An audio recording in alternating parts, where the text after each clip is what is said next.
Hi. Well, you want to learn about keto. That's good. That's good. Keto can be really fun if you do it right. And if you don't, well, it's not a recipe for happiness. A lot of people like to overcomplicate keto. It's really annoying.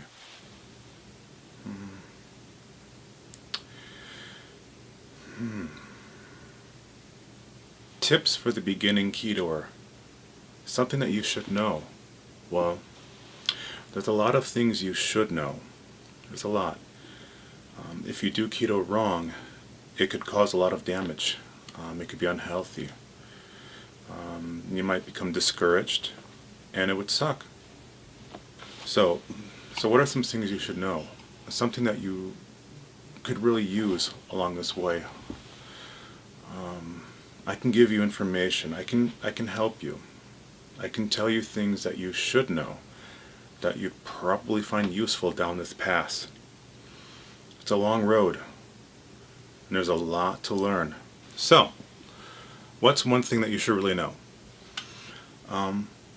For your lean body weight, you want to have about 0.8 grams of protein per pound of lean body weight. As for carbohydrates, carbs, ketosis is spurred only by the restriction of carbohydrates. You want to keep your net carbs about 30 or less. I do 10 net carbs or less. Sometimes I do 20 net carbs or less. You calculate net carbs by taking the total carbs that you see on the nutritional label, and you subtract the carbs from fiber, and you subtract the carbohydrates from sugar alcohols. And the result, the total you get then, those are your net carbohydrates. That's what you want to count. Some get a little more serious. They count total carbs for everything. I've lost a lot of weight by just counting net carbs, but it's ultimately up to you what you want to do. What else? What can I tell you? Fat. You don't need to eat a ton of fat. You only need to eat enough fat to feel full, satiated, and energized. A lot of people out there, they preach that you have to eat so much fat in order to lose weight. I mean, sure, you need some fat, you need some energy. But when you're fat adapted, you can eat less fat, just enough to keep hunger at bay. Your appetite will be suppressed when you're fat adapted. So, when you first start keto, when you still have your hungry appetite, you should eat a little bit more fat. Also, when you finally hit your goal weight and you're in maintenance mode, then you want to increase your fat intake. That way you're not burning too much weight. It'll help have you maintain where you are. You don't want to get stuck in thinking you have to eat in percentages. They say that you have to eat, 20% protein, 5% carbohydrates, and 75% fat. Sometimes even 80% or 90%. Like, no, you don't have refractory epilepsy. And chances are you're a healthy adult doing ketosis for fat loss. You don't need to eat so much fat, especially when you've got a lot of body fat on you already. When you're fat adapted, your appetite is truly gone away. You feel less hungry.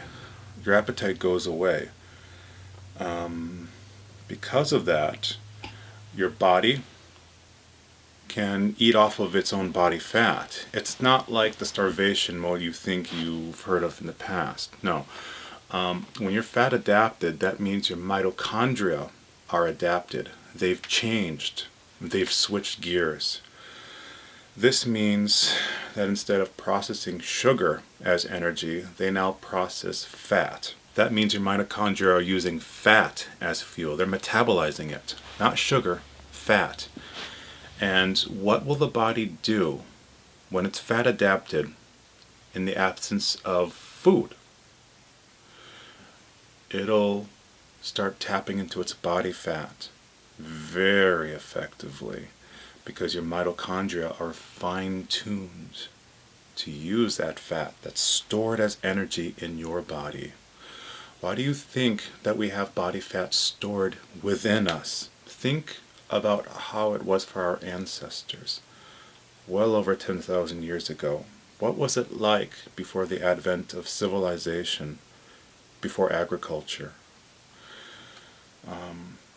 We had to catch our food. Food was scarce. It's not like we could just go to Walmart and buy everything we needed and eat it. No. There was famine. There was scarcity. Sometimes you didn't catch your food.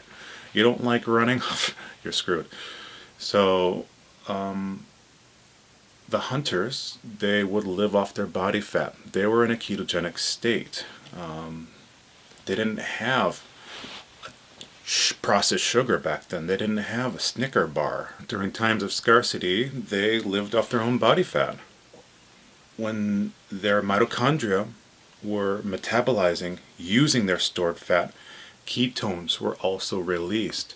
Those ketones help suppress your appetite, and that appetite suppression helps you to fast longer and keep going without eating. And that would just cause more body fat to be burned, more ketones to be released, etc. It was a positive, vicious cycle. That's how people who do extended fasts in a ketotic state can lose a lot of body fat. Intermittent fasting is very popular, and I do it quite a bit, and I love it. Don't do beef and butter fasts. That's stupid. There's this one guy in his group that say it's not necessary to eat vegetables. You know what's also not necessary? Pooping bricks of protein. God, I'm tired. Let's work with that for now. If you like what I have to say, please like this video and subscribe. I also have a Facebook group called Ketogenic Knowledge. If you want to join, well, check in the link below.